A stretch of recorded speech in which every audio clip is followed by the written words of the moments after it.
As you know, the Public Administration and Constitution Committee is looking at how to help the civil service become more effective as it faces the challenges of Brexit. Can I ask to start with how confident you can be that the coordination and leadership of DEX-EU across the whole of government to get government ready for day one of Brexit, that these edicts and directions are being effective?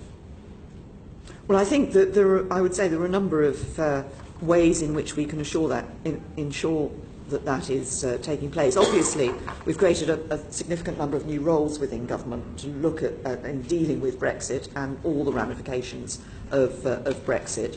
I mean, the key issue in terms of ensuring that individual departments are operating and doing what they need to do is the direction that comes from not just the Permanent Secretary, but also Secretaries of State within that, and that is brought together in the committee structure that we have within government to provide for that opportunity for discussion, but also agreement, which is then translated to departments.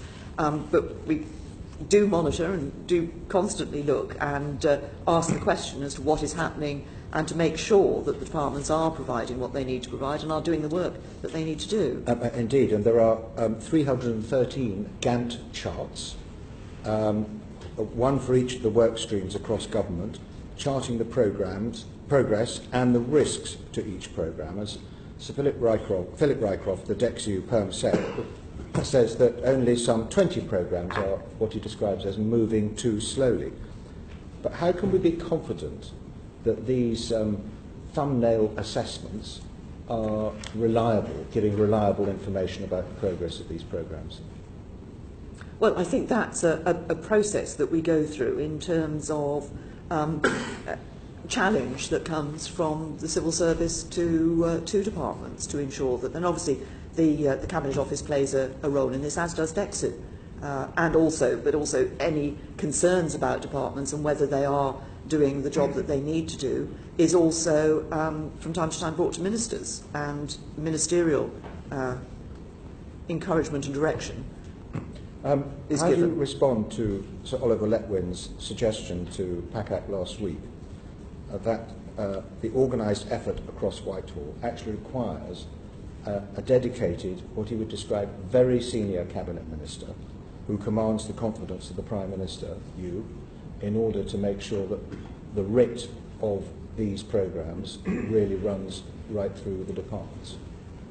Well, I would say that I think that it's my own view is that we have a structure already which enables us to ensure that that writ is running through departments. Obviously, it's clear to people the role that DEXU has in this, and the Secretary of State of DEXU has in setting a lot of this in train. But ultimately the important thing for departments is that this is a cross-government activity which the Cabinet discusses, the Cabinet agrees, and that is a very clear message not just for Secretaries of State but for their departments. And what is the role of the First Secretary of State in this cross-departmental coordination, which would normally fall more naturally to the Cabinet Office? Yes, and the First Secretary of State plays a role in across government issues in terms of coordinating and ensuring coordination. Can I just ask very briefly about the result of the amendment to the EU Withdrawal Bill about the Sifting Committee? How will the government treat decisions of the Sifting Committee when it recommends that secondary legislation be subject to the approval of the House? Well, obviously, the purpose of the Sifting Committee is to give the opportunity to the House to not just reassure itself, but actually ensure that where it thinks matters are of such significance that they should be dealt with in a particular way, either affirmative procedure rather than a negative procedure, that is done. I mean, government obviously will take account of what the Sifting Committee has proposed. We wouldn't be putting it in place if we weren't going to do that. Well, I'm very grateful for that assurance, because I'm afraid history is littered with recommendations from the Statutory Changes Committee and the European Scrutiny Committee, where recommendations for debate on the floor of the House or in committee have been very much delayed or ignored. So I think it's very important. But, I was going to say, I might remind you that I once wrote a pamphlet which said that there should be more European debates on the floor of the House and more of the decisions from the Scrutiny Committee should come to the House. I wasn't going to be discourteous to throw that one at you, Prime Minister. But for all affirmative instruments, whether designated affirmative under the withdrawal bill or recommended affirmative by the sifting committee, how will the government schedule the business to make sure that there is reasonable opportunity for relevant committees to comment on these bills? Well, this is not going to be an easy task, particularly if the length of time that, which is available to government for dealing with these statutory instruments is limited. So it will be, I'm afraid, Parliament will be very busy.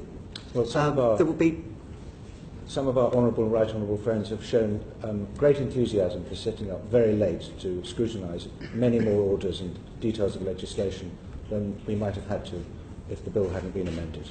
Thank you very much, Prime Minister.